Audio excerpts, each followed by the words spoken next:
আপনারা দেখছেন DP news, খবরই জীবন।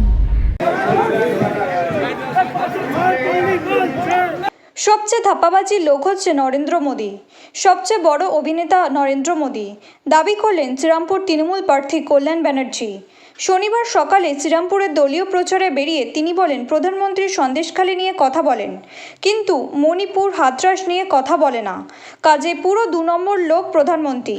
পাশাপাশি তিনি বলেন, প্রধানমন্ত্রী রাজ্যপালের সাথে সলা পরামর্শ করেছে কিভাবে ভোট হবে, কিভাবে কেন্দ্রীয় বাহিনী নিয়ন্ত্রণ হবে। একইভাবে তিনি রাজ্যপালের সমালোচনা করেন। এই দিন শ্রীরামপুরের বিভিন্ন ওয়ার্ডে তার সমর্থনে কর্মীদের উৎসাহ ছিল চোখে পড়ার মতো। ছিলেন শ্রীরামপুরের বিধায়ক ডক্টর সুদীপ্ত রায়, চাপধানীর বিধায়ক অরিন্দম গুইন সহ তৃণমূলের অন্যান্য নেতৃবৃন্দ। আসল কালপিট তো প্রাইম মিনিস্টার। আরে বাবা, তুই সন্দেশখালির জন্য কাঁদছিস, খুব ভালো কথা। মণিপুরে 400 থেকে 500 মহিলাকে রেপ করেছে বিজেপির লোকেরা। একবারও মণিপুরে যে খবর নিয়েছে হাতরাসে যে হয়েছে, একবারও বলেছে? এ হচ্ছে 1 নম্বরের পুরো 2 নম্বরই লোক হচ্ছে প্রধানমন্ত্রী নরেন্দ্র মোদী। পুরো 2 নম্বরই লোক। নিজের জন্য ও সব কিছু করতে পারে, মানুষের জন্য কিচ্ছু করে না। মানুষের জন্য কিচ্ছু করে না। ওকে শুধু ভোটে জিততে হবে বলে ও যা ইচ্ছা তাই করতে পারে। ও সাধারণ মানুষের জন্য করে না, ও মহিলাদের জন্য করে না, ও কোনো কিছুর জন্য করে না। ভারতবর্ষের বড় নাম্বার 1 অ্যাক্টরের নাম হচ্ছে নরেন্দ্র মোদী। ভারতবর্ষের সবচেয়ে ধাপ্পাবাজ লোকের নাম হচ্ছে নরেন্দ্র মোদী। সবচেয়ে সমস্যা হচ্ছে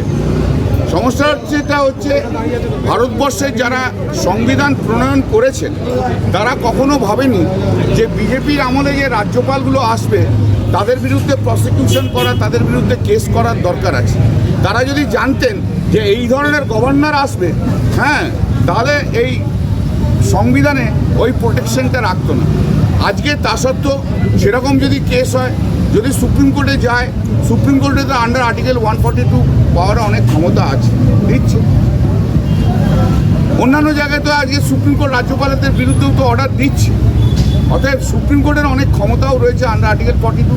সেই কেস যদি মেক আউট হয় তাহলে অনেক কিছুই হতে পারে, কিন্তু আমি সেটা বলবো না। তবে রাজ্যপাল নিজে একটা বিজেপির এজেন্ট, এটা সবাই জানে। উনি বিজেপির যা কাজকর্ম ইমপ্লিমেন্টেশন করার জন্য এসছে, নির্বাচনে ভোট করার জন্য এসছে। গতকাল রাজভবনের থেকে নরেন্দ্র মোদী এবং রাজ্যপালের মধ্যে সলা পরামর্শ হয়েছে কিভাবে সমস্ত কিছু সেন্ট্রাল ফোর্স করে ইউটিলাইজ করে এখানে ইলেকশন করা যায়, বিজেপি গুন্ডাদের কী করে ছাড়া যায়, সমস্ত কালকে গভর্নর হাউসে প্রাইম মিনিস্টার এবং রাজ্যপালের মধ্যে কথাবার্তা হয়ে গেছে।